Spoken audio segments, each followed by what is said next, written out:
Bapak sendiri menyampaikan ada sedikit kesulitan. Eh, Kalau bisa ditahu apa sebenarnya kesulitan yang dihadapi selama ini dalam pelajaran daring? Ada beberapa hal yang jadi kendala ya.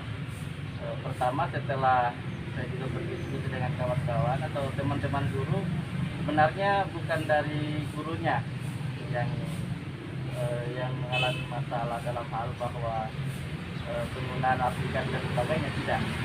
Alhamdulillah semua guru sebagian besar sudah menguasai aplikasi untuk pelajaran daring. Hanya ada beberapa kendala, misalnya keterbatasan data siswa. Nah, itu yang jadi masalah besar untuk saya. Saya sendiri sebenarnya masalahnya kalau mau tatap muka virtual atau multum dan sebagainya, masalahnya di situ. Oh, baik.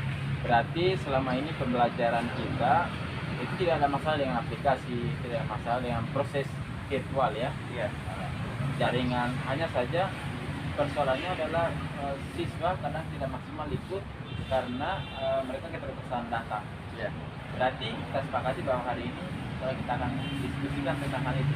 Bagaimana mencari solusi agar siswa ini yang tidak memiliki data bisa maksimal mengikuti proses pelajaran. Baik. Oke. Kalau saya boleh tahu, apa yang sudah dilakukan oleh Pak Guru ketika menghadapi kenyataan bahwa ternyata ada siswa yang jadi pelajaran karena mereka tidak memiliki data yang bisa mengikuti pelajaran daring. Sudah diberikan jadwal oleh sekolah, khususnya oleh bidang kurikulum. Itu kan satu hari misalnya ada beberapa mapel ya. Misalnya mapel saya itu pas mapel kedua. Nah, jadi solusi yang saya sudah berikan ke anak-anak, misalnya saat saya memberikan tugas ya, di samping tatap muka virtual itu ada asinkronus. Saya sudah memberikan tugas, kemudian saya kasih batas waktu tertentu. Terkadang anak-anak juga WA, tiba-tiba WA, Pak Guru ada masalah, ternyata dia pakai data pulsanya habis. Masih seperti itu, terkadang saya sudah berikan kesempatan. Oh ya, pada saat sudah ada pulsa silakan WA atau konfirmasi. Jadi saya tidak membatasi sesuai dengan jadwal yang diberikan oleh guru, misalnya sampai jam 10 pagi saya, sampai jam 10 itu sudah tidak menerima lagi. Jadi tetap saya berikan kesempatan. Selagi anak-anak itu sudah ada pulsa, kami berikan kesempatan, kemudian mereka mengirim tugas dan kami melaporkan bahwa anak itu hadir. Oke, baik, berarti dalam proses pembelajaran daring ini tidak serta-merta harus mereka mengikuti kegiatan virtual ya, tatap muka virtual. Oh ya, tidak. Saya melaksanakan kalau misalnya virtual, kalau saya sudah setting mapel saya, misalnya awal KD itu ada virtualnya, setelah itu saya bisa laksanakan di luar virtual.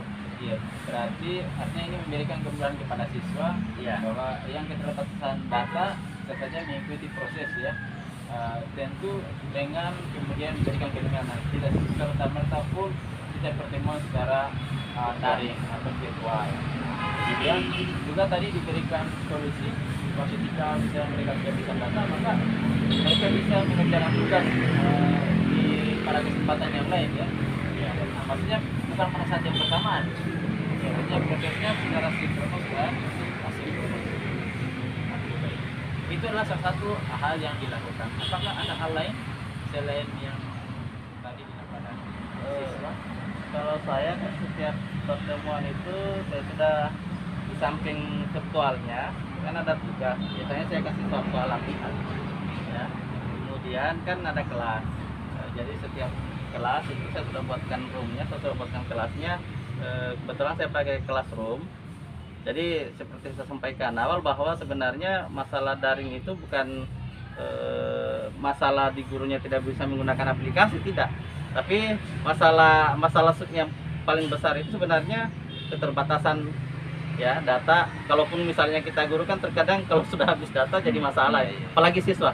Jadi yang saya sudah lakukan seperti itu. Jadi kalau misalnya anak-anak sudah konfirmasi ke saya, Pak Guru belum bisa ikut. Nah, tetap saya sampaikan bahwa tugasnya atau segala hal yang berkaitan dengan mapel saya itu sudah ada di kelas. Berarti artinya walaupun mereka tidak ikut proses secara virtual, Pak Guru kemudian memberikan tugas dan tugas itu dimasukkan di aplikasi. Ya, Artinya anak Pak Guru tadi sudah kemudian memberikan rencana aksi atas kesulitan yang dihadapi oleh siswa dalam proses pelajaran terutama yang tidak di data. Pak Guru tadi menyampaikan bahwa serta-merta mereka harus mengikuti pelajaran secara visual. Kadang-kadang ada tugas yang harus dikerjakan di luar proses visual.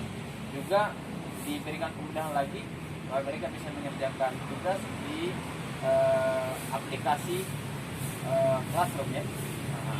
Itu adalah rencana aksi. Sekarang dalam melaksanakan rencana aksi tersebut, bagaimana komitmen Bapak atau siapa yang ingin dilibatkan dalam hal ini untuk melakukan aksi tersebut? Ya. Mungkin kalau saya sebenarnya solusi saya sudah berikan ya, saya sudah berusaha bagaimana caranya anak-anak tetap bisa mengikuti pembelajaran. Walaupun tadi saya sudah sampaikan bahwa sebenarnya kalau daring ini memang tidak akan maksimal 100%. Kendala-kendalanya seperti tadi. Jadi kalau mau ditanya komitmen, saya sebenarnya sudah biasa ikut-ikut webinar, ya, melihat apa yang dilakukan oleh sekolah lain, kemudian saya bandingkan.